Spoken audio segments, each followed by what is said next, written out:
Yo, what up? This is Mike Brown, and this is The Art of Letting Go. Today, I have a special guest in the building. Um, like I was telling you earlier, I met you at a session, like I said, probably 10 years ago. But I was so starstruck at that time, just being in there, that I was just all over the place, being young. But man, I wanted to bring you on the podcast because I see a lot of the positivity that you put out into the world. Um, I thought you was two people when I first heard your name like years ago. But do you Uh, mind introducing yourself to the people? oh man, one person, one man, just do a lot of things. So I do deserve two checks from two people. Chasing cash, man. Entrepreneur, businessman at this point. Started off in music, producing, rapping, songwriting. That led into starting my own brand, Can't Buy Respect, where we do merchandise. We do business consulting. We do content production, all sorts of different things underneath that umbrella, which now led to partnerships in sports and film. You know what I mean? So, do a little bit of everything, man. I mean, I'm 35 at this point. I got in the game 16, 17 years old, fresh out of high school, moving to Wow. LA. So I just think the evolution of everything that comes with the culture of entertainment or anything that Black people are involved in and prosper in, that's kind of underneath my umbrella at this point. So I'm blessed to be able to say I grew up on, music and sports and, wanting to learn about business. And now I get to partake in that. So, I would say that I'm just trying to continue every year to just keep adding a different layer to my life and as many things as possible that I can get involved in that are involved with my passion. You know what I mean? I try to do it.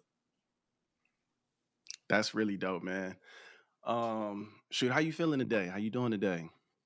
I'm good, man. I'm about to knock this out. I'm usually working out at this point, you know what I mean? So I'm about to knock this out and then go get a workout in, and that'll really get me started. But other than that, bro, I'm blessed. I feel like I tell everybody every day is wavy for me as long as I'm breathing. I got all kind of goals I want to accomplish and all kind of things that you know I would like to happen. But the best thing to happen is to get another shot, being able to put your 2 feet on the ground and stand up tall. That's what's up, man. And I appreciate you being here this morning. Well, shit, afternoon for you. It's But all love. I wanted to start.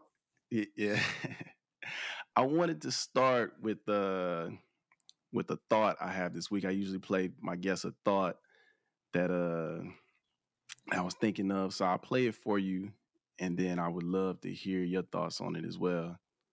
Let's get it.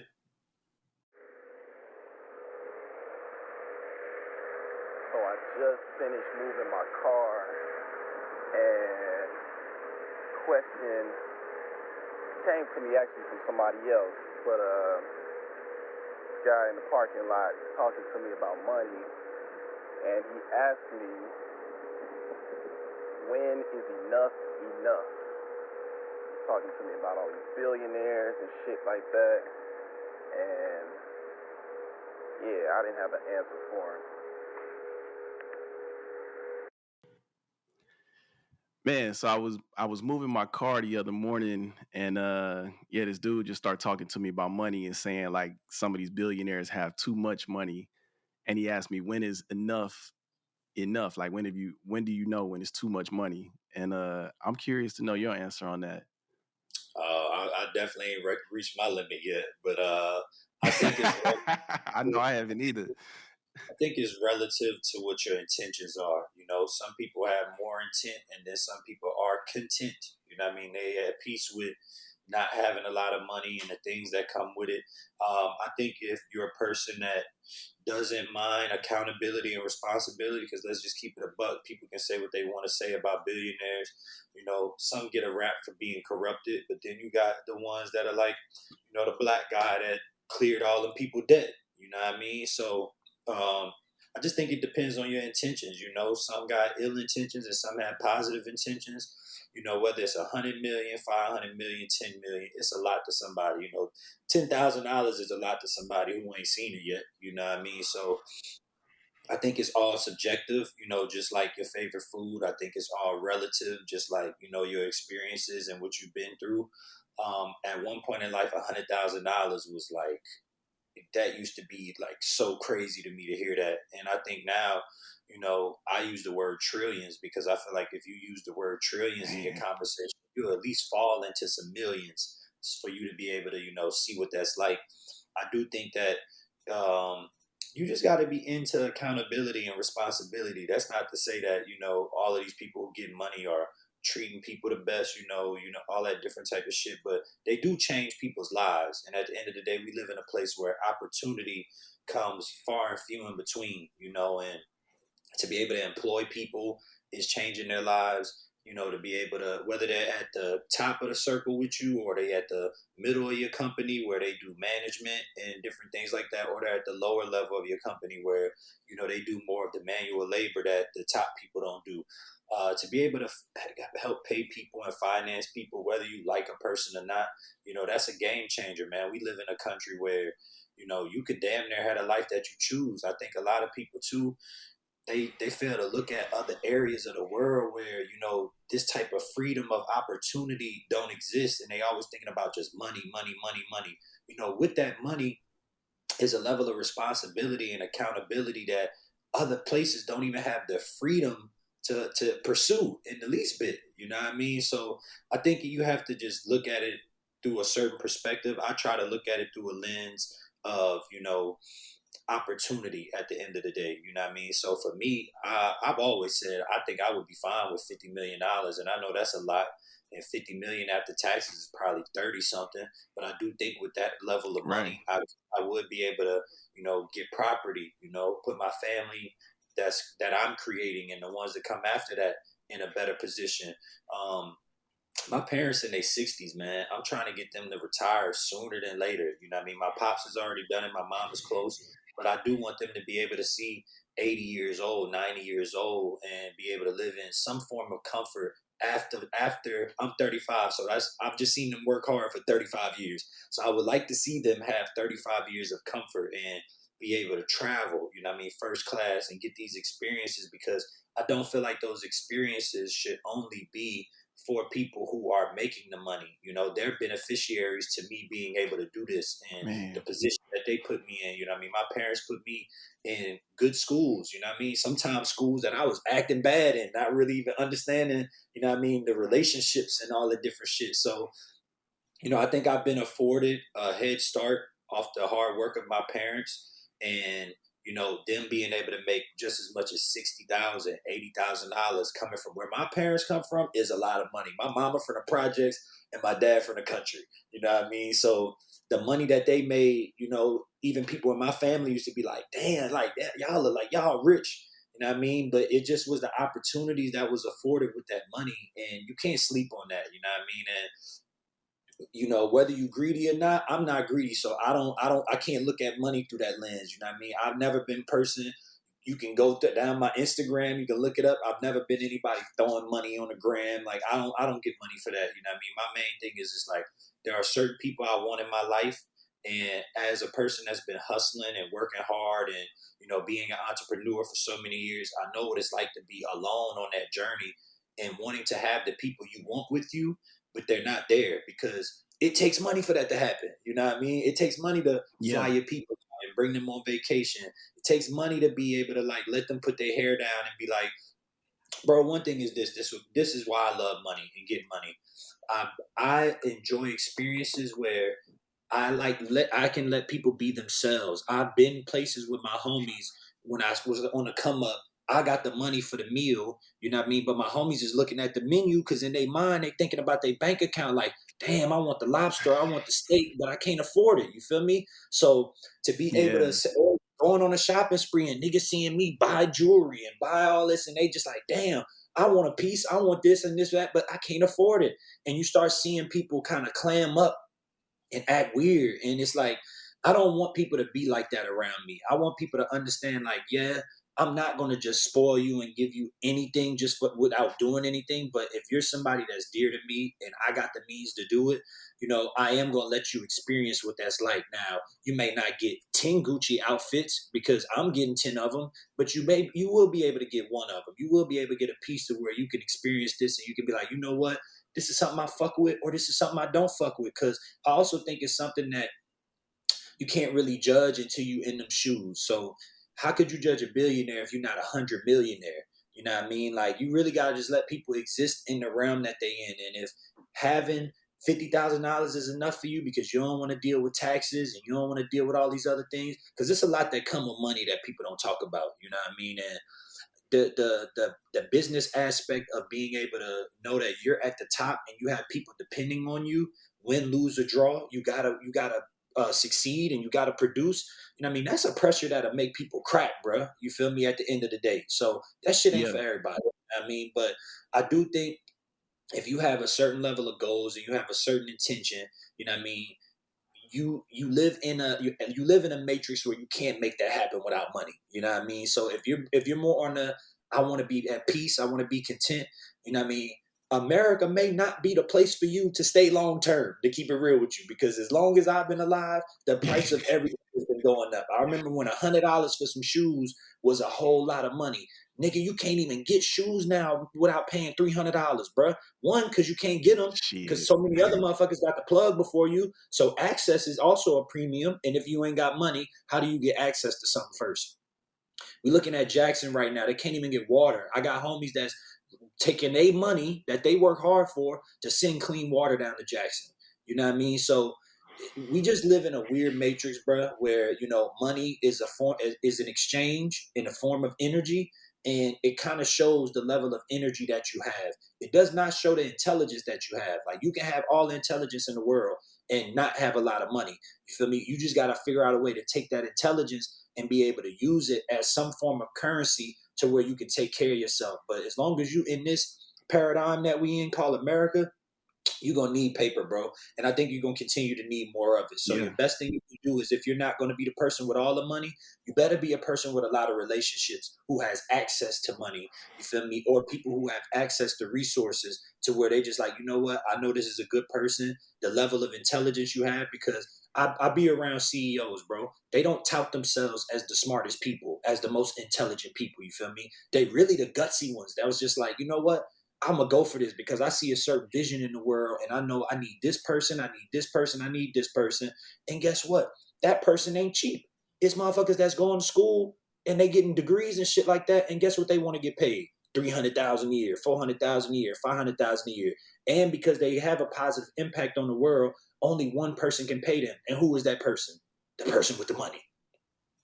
So at the end of the day, you can't get around it. You just have to figure out a way to pick your role in the matrix that we in. If you're not going to be the person chasing the billions, more than likely you're going to want to work for a company that's owned by somebody that's wealthy, because they can give you your value. Simple as that. Now, that's not to Yeah. say that y'all had the best relationship, but your value can be established and respected by working with a certain type of person, whether it be 500 million, billion, whatever it is. I represent athletes, man. You feel me? These guys play football, play basketball their whole life. You think they not gonna ask for millions of dollars after they'd improve themselves? If you Right. draft me on your team, I'm gonna make you money. You're gonna be selling my jersey and my likeness. Like that's the value. So I look at it like sports. You feel me? Some people like to take a negative perspective and look at it as like, oh, that's slavery. It's like, nah. These guys focused on the game. That's what they love. They love the game and they played it. Then you got a guy who saw, damn, sports could be $1 billion, $1 trillion business. Let me figure out a way for me to go get a team.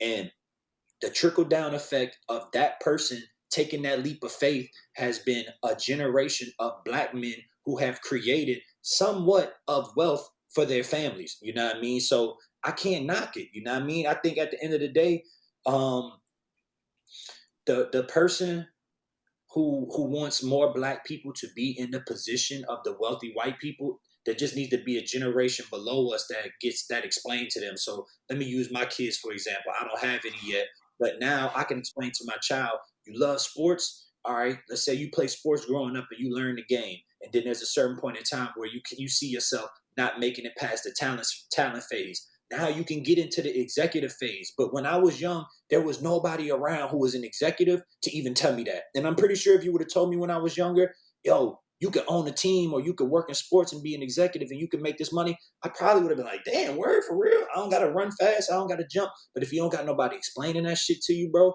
it makes it seem like there's a larger gap between what's possible and then what's not possible at the end of the day. So I don't think anybody, I don't think as long as we living in America and all this wild shit is happening, people are gonna sit up there and like, I'll reach my money point because Social Security, 401ks, all these different type of things, bro. Who's to say that shit gonna be here 20 years from now? What's the only way you're gonna be able to feed Yeah, your family? are you right? Getting that simple as that. That's real, man. That's real, and I appreciate you sharing that. Something that you mentioned uh, that kind of made me think about something was when you started to reach your success. Um, how did you deal with like people? Because I give you an example for myself. Like I did something with Spotify earlier this year, and started to feel a difference of how people that I have relationships with treated me. Like it was almost like they treat me like I'm better than them or doing more than them, and that for me that shit felt weird. It kind of made me want to give it a little distance. But I'm curious to know in your journey if you ever experienced that and how did you deal with it? Yeah. Now, luckily, I'm a people person, so I don't necessarily feel like I felt envy.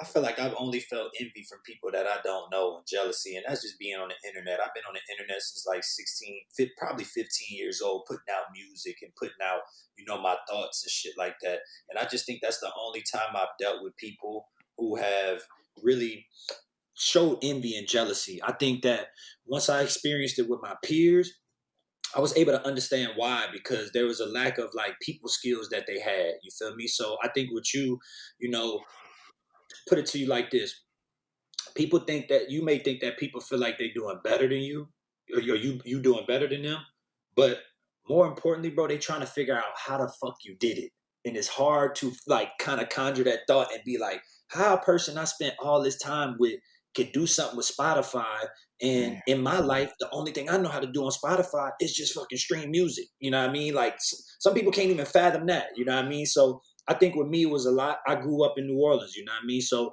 there was guys that rapped, you know yeah, what I mean? There was guys that want to do this, but I took a different route because I was just like, well, look, it don't look like rapping here. If you don't make it, if you don't get signed to No Limited Cash Money, it don't feel like you're gonna make it in rapping coming out of the city. So I chose to make beats and I chose to take a different path and move to Los Angeles. You know what I mean? With that, came a lot of relationships just from being in that. And then when I would go back home, you know what I mean, people was like tripping, like, oh, how you know this person? How you know this person? How you know this person? But it's not like I knew what I was doing going into it, but there's a certain level of like, you know, vision that you gotta have, and then when you just put yourself there, you gotta have the balls to do it at the end of the day too. You know what I mean? So whatever you did with Spotify, yeah, congratulations on that. It's just a thought that you had that another person did not have and seen it through. You know what I mean? A lot of people had these thoughts like, oh, I want to do something, but they don't drop their nuts to be able to put themselves in position to work their way up to the resource. You know what I mean? For me, I knew nobody was coming to New Orleans. You yeah, know what I mean? At the end of the day, and it's the same thing like being on the internet.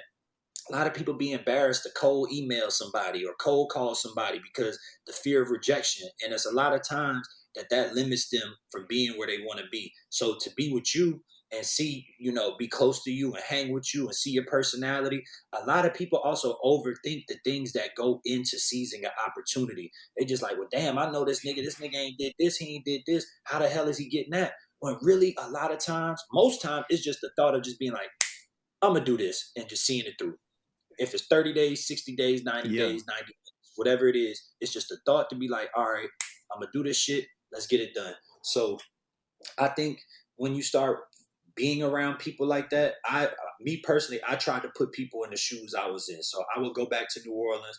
I would bring my peers around, different people I met from the music industry and shit like that. I would put them on game, and then if I seen them receive it, then I would, feed them more. And if they didn't receive it, then you do got to distance yourself from people, because at the end of the day, people can't understand what they're not ready to understand yet. You know what I mean? And maybe years down the line, it's a lot of my guys Yeah. years down the line, they be like, "Damn, dog, I didn't get it back then." You feel me? I just didn't get it back then. I seen an interview recently where Finesse 2 times was saying how he needed to go through the situation with Moneybag Yo because he just didn't get it. You know what I mean? And you can't make a person understand what they're not ready to understand. So the only thing you can do is just continue to push forward, push forward.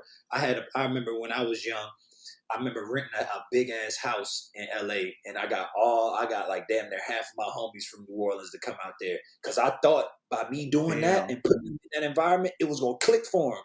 But then some of them just went right back to New Orleans, bro, and stayed on the same shit, and we still close to this day. But for me, I just had to realize, like, okay, there may be something I gotta give up, because I can't change people that don't want to be changed at the time. You know what I mean? I can give them this experience, but whenever it settles in is when it settles in. And it took years down the Right. line, Yeah. bro. My guys still fuck with me. They still loyal to me, but at that time they just were not ready. Now, some of them, have got into real estate, you know what I mean, developing, just being landlords, all these different things. But it took time down the line for that to happen. At that moment in time, they'll tell you from when I was a kid, bro, I was telling people I was gonna do this shit, bro. The moment I knew I wasn't gonna play sports no more and I chose music, from being a sophomore to a senior, everybody knew me there. They could tell you. I remember being in my Job Corps class, and I remember telling my teacher I was going to do music, and my Job Corps teacher was just like, "Well, how you going to do that?" Da, da, da, da. Oh, I didn't even have to stick up for myself, because most of my homies in the class, the girls and the boys, were just like, "Nah, you tripping? He be rapping at lunch. He make beats. Da, da, da, da. He nice. He nice." And it was just like, I just always put that energy out there, bro, to let people know I was gonna do it. Yeah. And then I always followed through on it. You know what I mean? So it was many times where, bro, I didn't have shit. But the one thing people knew, my dad always tell me this: be convicted of what you want to do. You feel me? So like doing a crime. If you do a crime and somebody see you, they can be like, "That's he did it." People saw what I wanted to do so fucking much. You couldn't convince nobody else that I didn't want to do that. You couldn't. Yeah. Everybody knew he's gonna do music. So now when I go back home and people start seeing me do fashion, they see me doing sports and shit like that. People pretty much be like, "Bro, that's Chase, bro. He been doing that shit forever, bro. He been doing that shit since I knew him." You know what Yeah. I mean? So you just gotta put yourself around like-minded people. You know what I mean? People who got a similar energy to you. And the envy, the jealousy, being misunderstood, that shit go out the window, bro. You know what I mean? And you really lay down Yeah. a foundation for people to be able to look at what you did and then follow suit. They just not gonna do it. Most times they not gonna do it on the time length of where they can be close to you. It's very few people who are gonna be right alongside of you, step and step, step and step. You know what I mean? Most times you're gonna have to do some shit, you be done moved on from it, and then somebody can look at it and be like, "Damn, I remember bro did his Spotify shit. Now he got a fucking TV deal, or he got a big ass podcast with so and so." You feel me? And then they'll Yeah. understand it. You know what I mean? Simple as that. Now you're absolutely right, and it's funny because as I'm listening to you, like a lot of the people, because I'm from Houston. From Houston, went to school in New Orleans. What But school yeah, you a went lot of the to? people that know me from back, I went to Xavier. Okay. Yeah, I went to college out there. But yeah, man, a lot of people that have been knowing me for a long time, they always show love. But it's definitely been some of these LA relationships that, but like you said, people trying to figure out how a nigga did it. But same time, that ain't got nothing to do with me. But Now LA, I'm gonna something tell I you did this, bro. want to ask you. I'm Yeah, gonna tell you this about LA, bro. LA is just a place where so many people trying to get their shit off, and the gutsiest thing they could ever do is just move there. And I think that's why a man. lot of times it takes people there longer to succeed, because of all the other distractions and the fact that you see so many people trying to do what you do. You know what I mean? A lot of my guys that live in smaller areas, I feel like they may not have the network that a person in LA could get, but at the same time, they learn the craft and they learn the skill and they learn the intangibles of running a business before a lot of people do in LA. It takes a certain person to move to LA and have a certain type of focus to be able to cut through all the other shit that's going on and then get to the resource. Because a lot of times people are looking at a certain type of person to get them through the door, and that's not the person that's going to get them through the Yeah. door. That's the one thing I could say about LA. Whereas in, let's say, Houston or Atlanta or anywhere else, you know what I mean? You'll meet somebody, and somebody, bro, I go to Nashville, and most of the people in Nashville I meet, bro, I kid you not, no disrespect to them, I would never think they are who they are. And when you meet with Yeah. them and you connect with them, they are very, very connected. They are plugged up. They can tie you in with this person, this person, this person. And I feel like I had to, when I got to Nashville, it was a level of like, I don't want to say humbling because I feel like I'm humble when I need to be, but I think it was definitely a wake up call into like not stereotyping. I think that's what it was because coming from LA, bro, I feel like I stereotyped what a plug would look like or what somebody who could do something for you look like. You know what I mean? And that's low Yeah. key why I had to get out of there for a minute, bro. Because at the end of the day, I'm just like, man, it's so many people I'm coming across that say they could do this, do this, do this, do this, and then they don't follow through on it. I go to Nashville, Yeah. motherfuckers is like, yo, what you need help with? And then they just get on the phone and just start plugging with all kind of different people who do that type of shit. And they don't want nothing Man, from that it was but something I noticed about New Orleans too. yeah, New Orleans people in New My Orleans, bro. bad. I'm gonna What you tell you saying? this: people in New Orleans are straightforward. At the end of the day, that most of us are straightforward. We either can help you or we can't help you. Period. Point blank. You know what I mean? And I don't think there's I don't think there's a need. One, if you flex on the wrong person in New Orleans, that could go wrong. You know what I mean? So you don't want to do that in the least bit. You know what I mean? Because people take it to extremes. So I think there's a level of respect that goes around New Orleans. You know what I mean? That's expected. You know what I mean? And if you ask somebody for help, if they can help you, they're gonna help you. If they can't help you, 9 times out of 10, they just gonna be like, man, I can't fuck with it. You know what I mean? They just gonna keep it a buck. I feel like in LA, a lot of people just want to make sure that they can just stay close, and instead of being honest about what they can and can't do, they tend to put on a front. You know what I mean? So they don't lose the relationship. Yeah. And then with that, when we're doing all that, to me, you lose the opportunity because the person you playing close isn't the person that truly can help Yeah. Oh, that's real. Man, something else I wanted to ask you, because another thing about LA that I noticed is people that are working on like entertainment shit do not really take care of their mental health, and they be fucked up just chasing this shit because it ain't easy. It's not easy. But I was curious to know, how do you manage your mental health, just in the work that you do? you.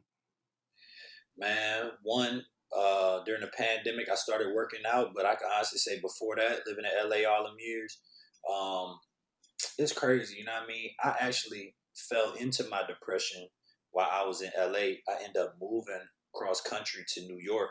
That's when I realized it.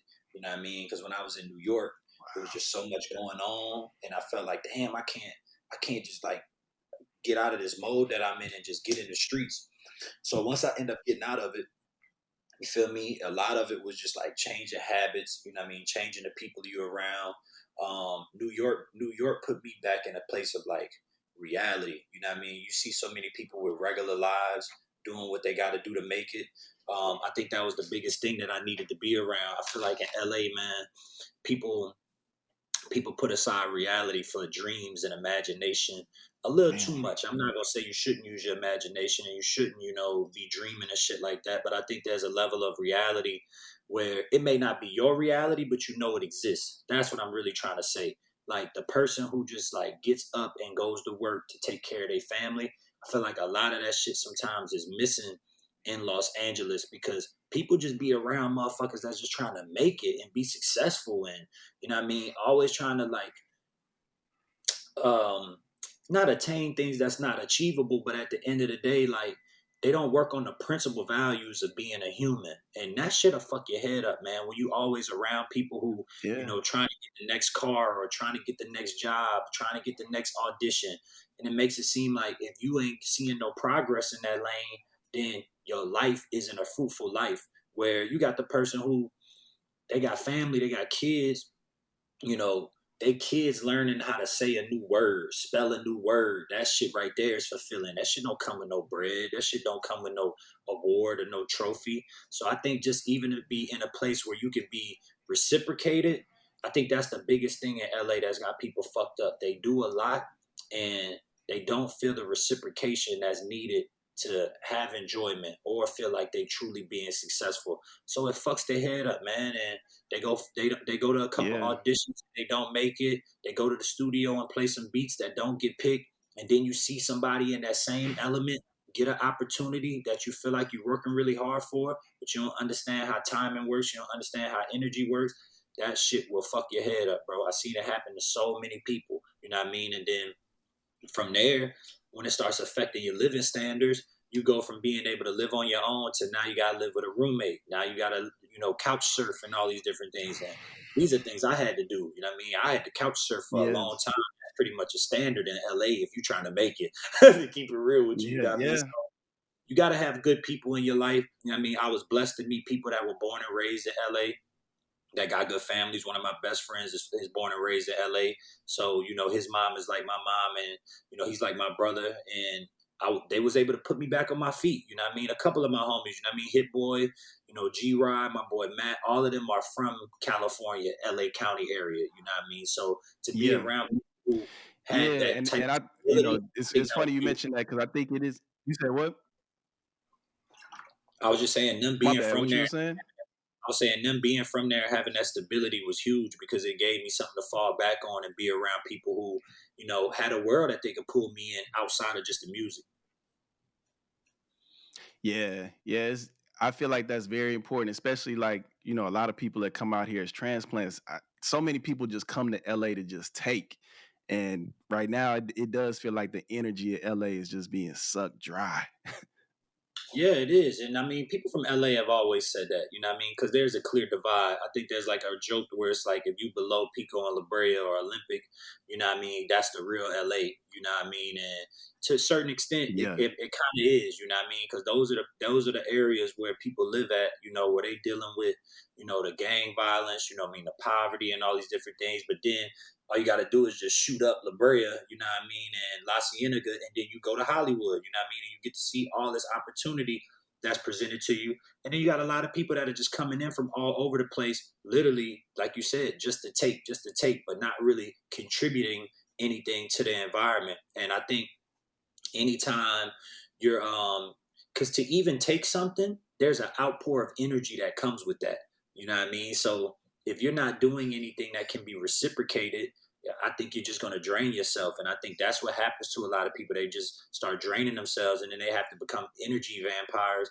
where they got to hang around people who truly aren't like them, aren't good people, you know what I mean, don't got the best intentions, but they have a common goal in mind of just being successful and getting money and trying to get it popping and shit like that. So you see people fall into clubs and they be fucking with all kind of different people who got weird energies and shit like that. And I was just thankful, bro, that I did not get lost in that type of shit. I think my biggest thing was the weed smoking. I'm close to 300 days clean for the first time in my life since Man, I congratulations. started smoking weed in New Orleans. But I would literally say that I really started smoking weed when I got to LA at the rate where it was kind of like commonplace. In New Orleans, we was kind of like the only dudes doing it, so it kept your mind right to where it's just like, damn, I don't want to be burnt out. You feel me? And then coming from a place where people drink a lot, it was like being different. You know what I mean? Like I wasn't really big on drinking. You feel me? So, but when I got to LA and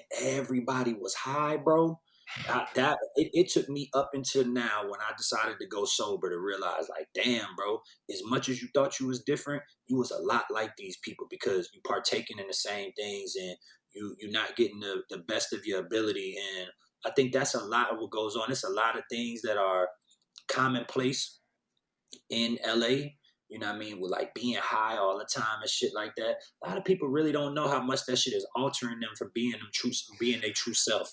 You know what I mean? It just seemed like it's just so promoted and it's so cool to do. People just like, well, fuck, everybody else doing it, I'ma do it. You know what I mean? And it take a strong individual to walk them streets and be like, I'm not doing that. I'm not doing that. I'm only doing this. Y'all like to smoke and drink? I like to go to auditions. I like to rehearse. I like to do this. And that's what I'm going to do. And if that makes it seem like my circle is smaller, eventually you'll fall into the right place once you reach the goal that you want to reach. But a lot of people getting they dreams stalled out and missing out on a lot of opportunities because of the habits that they have picked up by moving to that place. And I think that's the one thing that people say. Like, I remember when I used to meet people from LA that didn't smoke weed. I used to be like, damn, that's crazy. How you from LA and you don't smoke weed? But now I understand why, because imagine growing up and seeing Yeah. so many people do that shit and they acting crazy and acting weird and shit. Now that's not to say everybody is like that, because that shit affects everybody differently, especially depending on how you use it. But I remember being in a place where niggas for sure was smoking 10 blunts in a day minimum. You know what I mean? Literally everything Yeah. they doing, getting high before doing it. You know what I mean? They got to go eat. They getting high before doing it. We go into the club. They can roll up 10 blunts. They can bring them in the club. You know what I mean? So that shit is mind altering. And I think that as long as people don't feel like that's a thing for them, you know what I mean? You're gonna be coming across a lot of people who are not truly being themselves. Now, weed is legal in NY now, but I think the thing that I've seen with NY is like the pace is so fast. You if you sitting out here blowing weed all day long, you clearly don't got nothing to do. You clearly don't got nothing to do. And living in LA, what are most people doing if they not at auditions, if they not in the Yeah. studio? Sit on their ass idle, dog, and just think. And that's the Yeah. quickest way to get depression, because you're sitting up, fucking with your head. You feel me? Now you idle instead of keeping yourself busy. And I think that's the best thing that fitness brought to my life, was being that I have a lot of idle time. That's a great way to fill it for a cool 2-3 hours, or an hour at least, to be able to get my mind out of, like, get me out of my head. I read a quote the other day. You spend a lot of time in your head, make it an enjoyable place to be.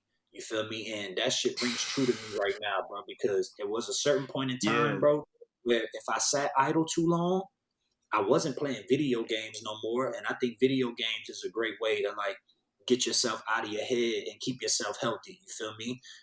As long as you can still retain that level of being able to utilize your time. I wasn't somebody that was gonna stay on the game for 10 hours, but I could get on the game and play GTA and play 2K, you feel me, and be able to be like, you know what, let me stop thinking about that for a little while and get to this. And then once I got tired with the game, I felt a level of inspiration to go sit back down on the beats or go do something. Yeah. But you sit down idle, bro, and you start thinking of shit, and you think that fucking weed is gonna get you out of that, bro.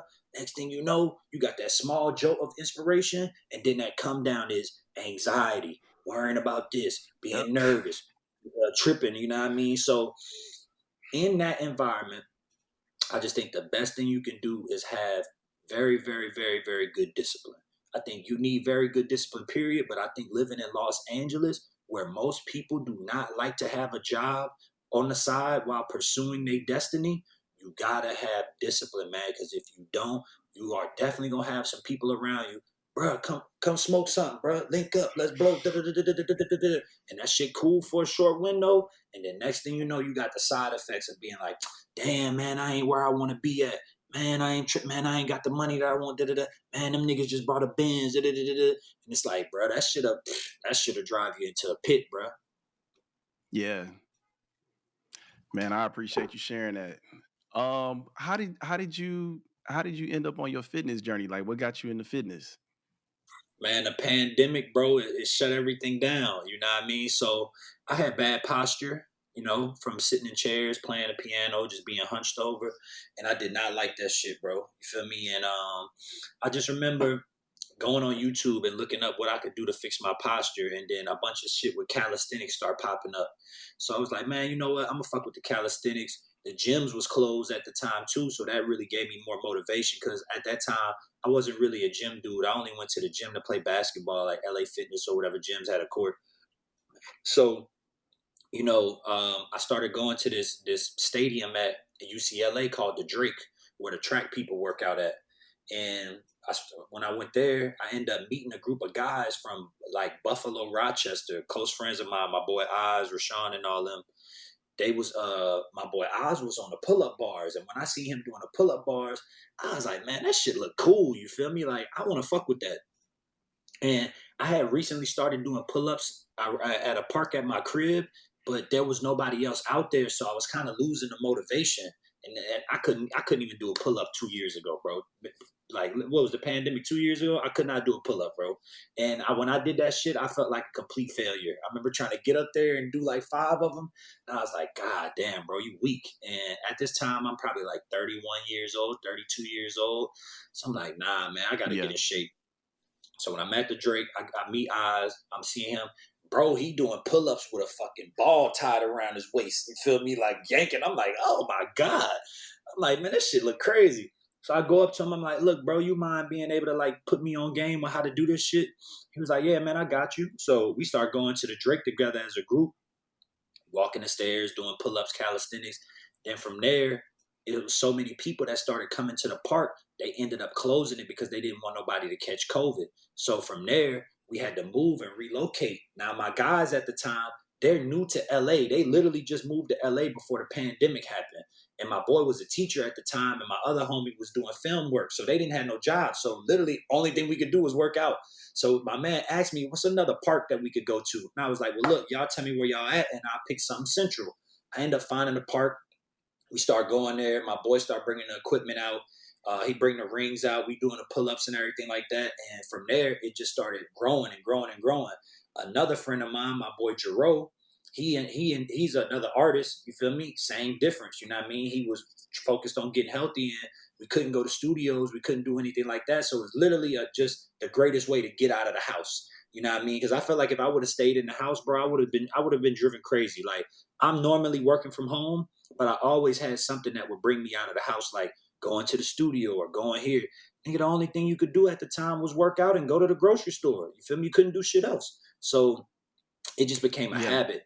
And, just started doing it every day, 2, 3 hours a day. And from that, it became like therapy because I was getting to know people and shit like that. You know what I mean? And we were able to talk about things that we're going through. I think the inexperience of them being new to LA and the experience of me being in LA for all that time allowed us to, feed off of each other. So I'm learning fitness from my man, and he learning how to live in LA from fucking with me. So that just kept building and kept building. And then by the time things started getting cracking again with the pandemic opening up, I started going to the gym, and then that's when I really started seeing like, okay, I got a knack for this. And I think the best thing for me was seeing results. You know what I mean? I'm a results driven person. You know what I mean? A lot of what I do in my life takes patience. You feel me? Like, it takes time to get paid from doing consultant fees. It takes time to get paid from music royalties, all these things. So there's a certain level of waiting and patience that you gotta have. I think with fitness, the kick with me, bro, is like, if you really go hard for a month, 2 weeks to a month, you're going to see results sooner than later. You ain't gotta worry about Hell that. yeah. And that right there was just it for me. You feel me? And then once I started seeing the change in my body and seeing how people was reacting to it, a lot of people were starting to get more inspired by my journey because I was putting it on Instagram and showing people the transformation. And then from there, I got into boxing. And then once I got into boxing, I just fell in love with boxing. And you know what I mean? I didn't even pick up a basketball. Basketball was really the only sport that I was doing to stay active. And then once I got into boxing, it was kind of like, okay, this gave me a way to release that pent up energy. And I feel like that's what also working out does when you're going out there and you're hitting them weights and you're doing that calisthenics. All that pent up aggression that you have, you feel me? Look, I'm a pretty chill person, but we all have something inside of us where we got like that little edge, you know what I mean? And that was a way for me to Of get my course, edge yeah. out. And doing that, man, I would feel so peaceful the rest of the day. And I felt like it made everything go so smooth. And, it just continues now. You know what I mean? There was a point in time I was waking up 5, 6, 7 in the morning to go work out. Now that I got the habit, I can kind of work out when I need to and just allot the time for it and just still keep the same level of intensity. But I think it showed me a different side of myself and how I could overcome mental obstacles of just being like, I'm sore today. You know what I mean? I'm tired. Do I want to do this? And the accountability of the group, made me a better person because I didn't want to let my guys down. Like, we all had a group message where my trainer, my boy Oz, would send a he would send a message out in the morning, and everybody who responded was the people who needed to show up. And I'm one of them people. Like, I'm trying to be Mr. Dependable. You know what I mean? So there wasn't too many days I missed. The only time I probably missed days was like when the pandemic opened and I had to go do shit, uh, like according to my job and shit like that. But other than that, bro, it was just an everyday thing. Everyday thing.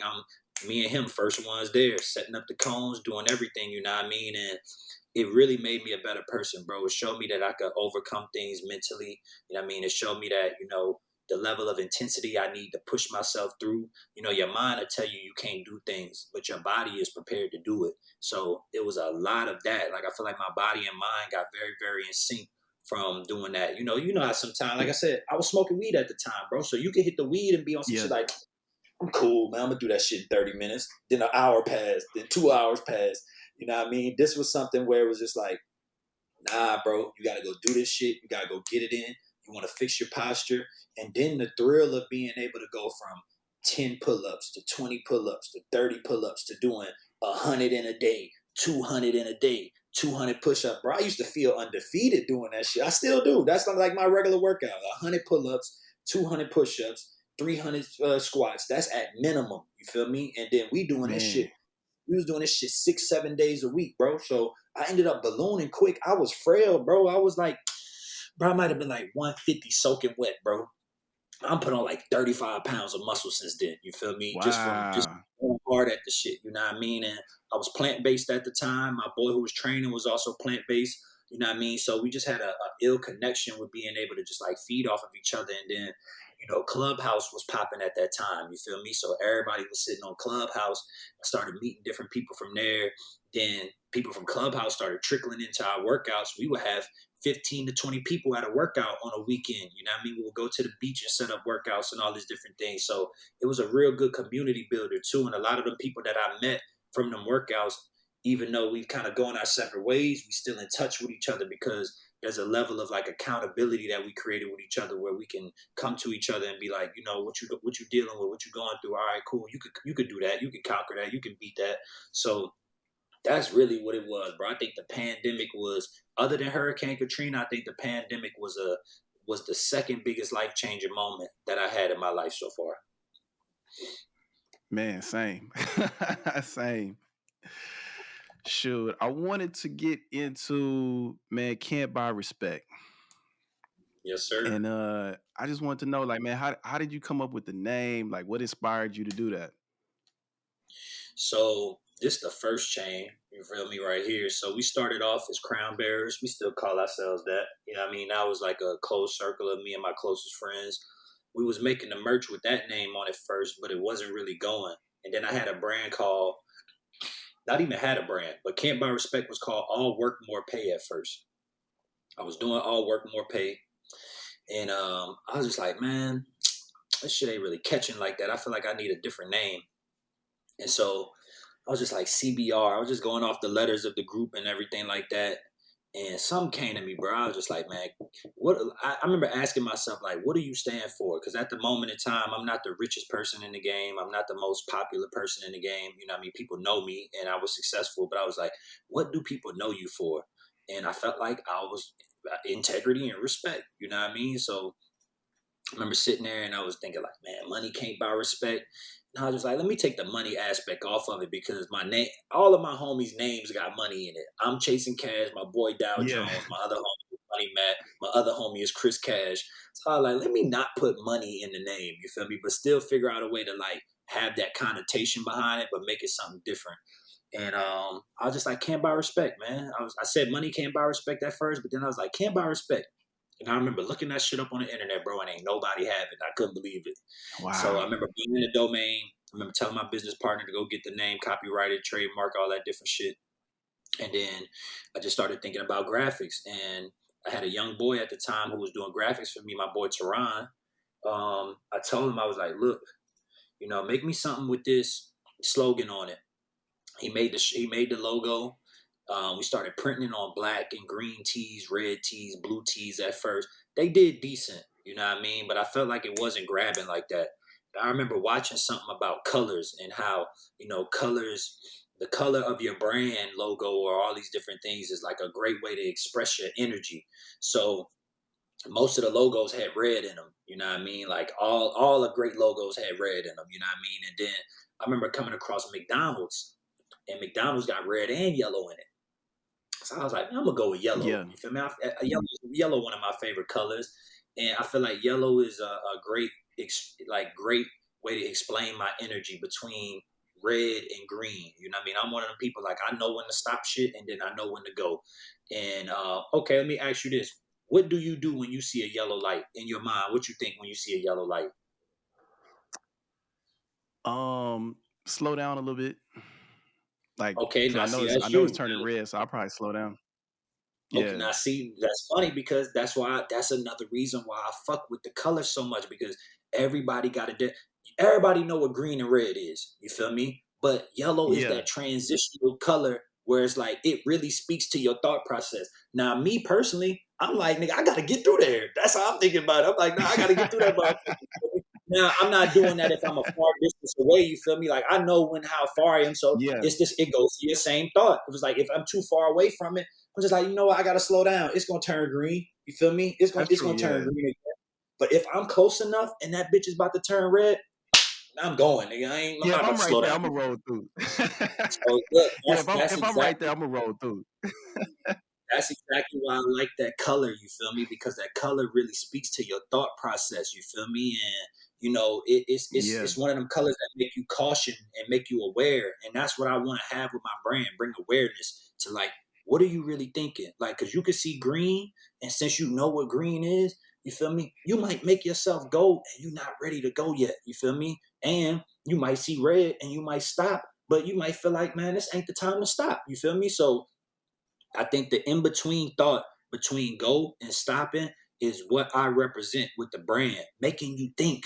Literally, that's what I want my brand to do. When you think can't buy respect, as much as you're gonna probably think of me as the person making it, you're gonna think about what it represents to you. And then when Tatiana came up with not for sale, and I added that on there as the slogan, can't buy respect because it's not for sale. I feel like people gravitated towards that shit because there's so many things out here that you can buy. You can buy jewelry and make people look at you different. You can buy a car and make people look at you different. But there are certain intangibles out here that you cannot pay for, and people are going to look at you a certain way based off their experience with you. And I did not have, I was around guys, big diamond chains on, bro. These the same niggas asking me, yo, what should I do, bro? What should I do on my album? What should I do with this? Because the level of respect that they had for my taste level, for my intelligence, for the time that I put in the craft. So I was like, okay, the yellow is my gray area. You know what I mean? You got dudes at the top and dudes at the bottom. On their way and moving, they come to me and ask me for input. You know what I mean? So I think a lot of the people who relate to my brand, they fuck with that. Now, it's funny because just the other day, one of my homies is watching Atlanta. I ain't never watched Atlanta in my life. I know it's a critically acclaimed show, you know, it won awards and all that. I ain't never tapped in until just the other day. Now I forgot that we even had clothes sent to them. You feel me? My man, damn. I'm on my gram, niggas tagging me, and then I see my man shit. He just like, man, I can't buy respect on Atlanta. That's crazy. So I'm looking at it, I'm seeing it. I'm like, God damn, okay, let me go watch this shit. So I go watch it the other day, bro, and I kid you not, the fucking scene that our product is in is a dude in the music industry giving advice on how black artists can survive in the music game. And they joking, talking about go and get a white artist and Wow. shit like that. But at the same time, I'm looking at it like, okay, like this speaks to why I did this shit because this is the area that I actually exist in. Like people come to me for input, people come to me for advice and how to do shit and how to execute. So to see my product and then I end up getting two pieces in the same goddamn scene, bro. I didn't even see the second piece at first. I get on Twitter and the dude is like, yeah, they had the Tears of the Rapper shirt in there too. So I'm like, let me go back and look. I go back and watch it, bro. I kid you not. The homie is on a projector. He got the crew neck on, and then in the goddamn picture that he's showing, one of the dudes got the Tears of the Rapper shirt on. So I'm just like, this is insane, bro. And you know, Wow. like it's certain little like nuggets and little gems that pop up that lets me know like this is what I'm supposed to be doing with this brand. You know what I mean? Seeing Andre 3000, Yeah. seeing Kendrick. Kendrick was the one who really popped it off. Wayne was the first to wear it. Wayne wore the hoodie and lived. And I remember my man see me. He was in Miami that night, and he was just like, "Bruh, I swear to God, I see Lil Wayne standing up on the couch right now, smoking a blunt, wearing your hoodie." And I was like, "Send me a pic." He sent me a pic. Now, one of my homegirls, her name is Dev. She worked with Wayne. She worked with him at the time as his assistant. I hit Dev, and I'm like, "Man, Wayne got my hoodie on." She was like, "Yeah, I forgot to tell you, I gave him one." So she sent me the pictures. I Wow. post the shit online. The shit start booming. But when Kendrick, he wore the not for sale shirt at Music Midtown in Atlanta, some kind of concert or some shit like Yeah. that, some festival. And then this nigga's big as fuck on the screen, bro, with not for sale on, bro. You know what I mean? I'm just like, this is crazy. Damn. And you don't know these guys. You know them for being, fashionable in their own right, but you can't really attach them to brands like Louis Vuitton, Gucci, especially Kendrick. You know what I mean? Kendrick ain't somebody you could really associate with other brands other than TDE and his own brand. So to have him wear that, Yeah. and the iconic picture came out with him sitting backstage behind and sitting in the chair with the shit on. I was just like, nah, like this is it right here. And it just took the right people to wear it for it to speak to people, because I feel like people respect Kendrick Lamar. They respect Andre 3000. They respect Lil Wayne. You feel me? So as long as I can stay in that realm of being able to connect with the right people, I think I'm good, bro. But the brand literally came about off of that. I had so many connections to people. I was inspired by Rock Nation. I seen what Rock Nation did with the paper plane hat, and how the paper plane hat made people feel like they was in the music business. It's a joke where it was like, if you Yeah. seen somebody with a paper plane hat, they want to be an A&R. You know what I mean? And it was kind of true. You feel me? Like people who had Yeah. that paper plane hat, that was like the way to show that you was behind the scenes in business almost. It wasn't like you seen a bunch of rappers wearing it, but all the people who worked with the artists or worked on the business side, they all was wearing a paper plane hat. You feel me? So Yeah. I was like, I need my version of that. Like, what's gonna be my version? And I didn't want to make a hat because I'm not one to copy niggas. You feel me? So I was like, I ain't gonna do no hat. You feel me? I was like, let me find something that I could do that people could wear all the time. And it was just as simple as a hoodie, bro. And I came with the color yellow, and then I did the green with the not for sale, because I felt like green is just an attractive color. It make you think of money, but then at the same time, the juxtaposition of being able to see not for sale on the motherfucker, it just was just like, well, damn, this shit works. You know what I mean? And I got the arch. I got the arch Yeah. from Harvard. I would see people wearing Harvard merchandise that never went to Harvard. Once again, it's like the paper plane theory. If you get seen in a Harvard hoodie, niggas think you fucking smart, bro. Niggas think you intelligent. You know what I mean? So Yeah. how do Yeah. I get people to feel that way? I feel like when you see people in some not for sale shit and you know what it is or you don't know what it is, you can, if you know what it is, you just like, okay, I feel you. You hip to the movement. And then if you don't know what it is and you see somebody walking around with that shit on confidently, you're going to relate to it, because you'll be like, damn, not for sale? Shit, I'm not for sale either. Can't nobody buy me. Can't nobody, just treat me any kind of way over some bread. You know what I mean? And that's the biggest thing. It's not that you're not here to get money, or you being anti or rebellious. I don't even think people pick it up from that, because I think that when you think about this, like I said, it goes back to this matrix that we in, bro. And when you think about all the ways that you go on the internet now, people just like to throw money and shine and this, you don't know nothing about them except they paper. To have somebody just humbly come through and be like, I'm not for sale, that shit is gonna strike up a thought in somebody's mind like, me either. I'm not for sale either. That's what's up, bro. I'm fucking with that. Where'd you get that from? You know what I mean? And that's the Hey man, general that's what I response. thought when I first saw him. Yeah, bro, that's what I want people to think, bro. I want people to think about how they feel when they see that shit. You know what I mean? And there was a point in time where I thought I was going to take it to like a higher level of trying to do more fashion with it, but I look at it now as a uniform. You feel me? Like, you see me with a Yankee hat on, bro. It ain't too many times you ain't gonna see me with a Yankee hat on. That's my uniform. Same thing like Denzel. You feel me? So I think that with the not for sale shit came by respect. That is a uniform. When you see that shit, you know what it represents. You know the people it represents, and you know what they stand for, bro. So that's the proudest thing that I have with the brand, is the fact that people relate to it. You know what I mean? And I'm blessed to be able to bring the green shirt back and bring the yellow hoodie back in. All I do is make the quality better every time. But it seems like every time I post this shit, motherfuckers be like, damn, I don't wore my shirt so much. I gotta get a fresh one. I gotta get a new one. That's how I am with Yankee hats, bro. I wear a blue Yankee hat so fucking much, I eventually gotta go get a new one. You know what I mean? Or like white Air Force Ones. Yeah. You feel like niggas feel incomplete without a fresh pair of white Air Force Ones. That's how I want people to feel about having my shit. I think I want everybody to have the most influential staple pieces from my brand.